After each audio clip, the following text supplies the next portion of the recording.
Reading Merritt, Clifton and Friends from Samizdat on the Vermont-Canadian border in about 4 to 5 minutes. Meanwhile, order your drinks and don't forget to tip the help. Thank you.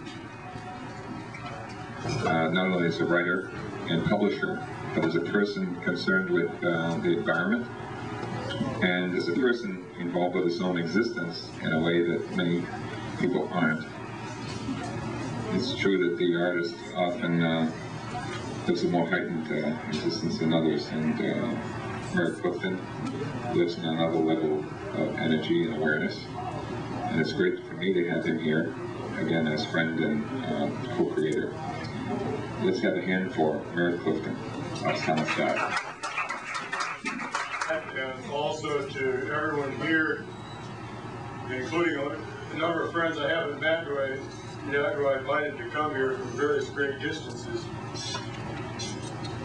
Some who I would like to mention who inform my poetry are Ruth Turbiddy, a longtime colleague in some environmental struggles up in Quebec, who came in from Worcester, has never been to a poetry reading before, so whatever she sees here will create her impression for the rest of the time.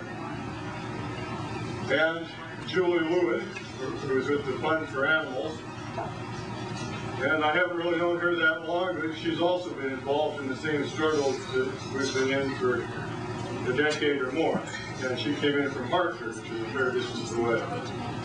Now there may be some others here who've also come in for a long way who I invited, who I've, like I say, I've never met. So if I don't recognize you, raise your hand and I will. I came late. I apologize for that. I've never been late for anything like this before. Well, one of the people who unfortunately is not here tonight because he's dead, who I was invited to readings before in this area, is John Holt. Now I know Jack knew John very well. I don't know if anyone else is here knew John. Someone else here knew John. He's involved with education. That's right. Now John was of the belief that you don't have to go to school to learn something. You have to open your eyes, open your ears, pay some attention to what's going down.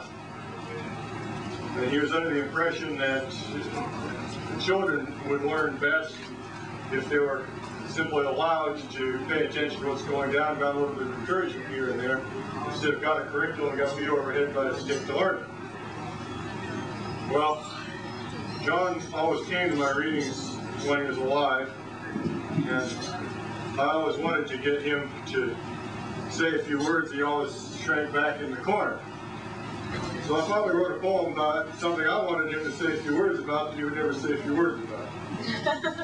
John Holt's first dreams of growing without schooling. The guy can get claustrophobia in a submarine, but when he's been to school, he's had good practice.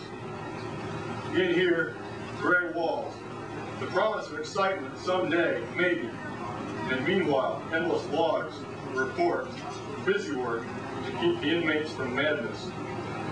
Out there, beyond sight, the vast blue Pacific, coral reefs, wrecks, grass-skirted girls, cannibals, and enemies, they claim. But this is how one learns to prepare, sneak up, avoid the life you're fighting for, and avoid the life you're destroying. Just plot them on the chart. Listen for the ping of something on the sonar.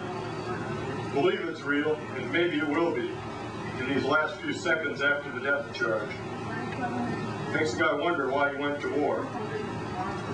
Bells mark the watches. Sneaking a read of whatever's aboard, the submariner remembers jewels burned beneath the desk during history. The Great War fought to end war. Captain Nemo, he muses, hopes to end all war by sinking warships and by building a bigger bomb, like the one the wireless operator says just killed 1 million Japs at a place called Hiroshima. Submarines, he thinks, aren't the answer either. I might have mentioned that John Holt spent World War II and part of the Korean War in the submarine service. Upon getting out of submarines, he devoted his life to working for peace, and eventually he realized that banning the bomb was not going to be the answer either, that there was no technical fix to what was wrong with the world. The fix had to come from inside, and the fix was basically learning, paying some attention. Well, at this point, I would like to bring up Carolee Morrison, who I guess most of you know because she's kind of a regular here. But I got to know Carolee Morrison by way of her being one of my teachers in a somewhat special way. She ran a little magazine called Format, and I saw where it was looking for writers, and it actually pays for articles. This is great. So I started sending you some articles. And unlike most other editors who either accept the piece or reject the piece, maybe send you a check in the mail, Carolee would make me think about what I was writing with a long list of questions. And she's still going through life with a long list of questions. So, Carolee, come on up and ask me questions.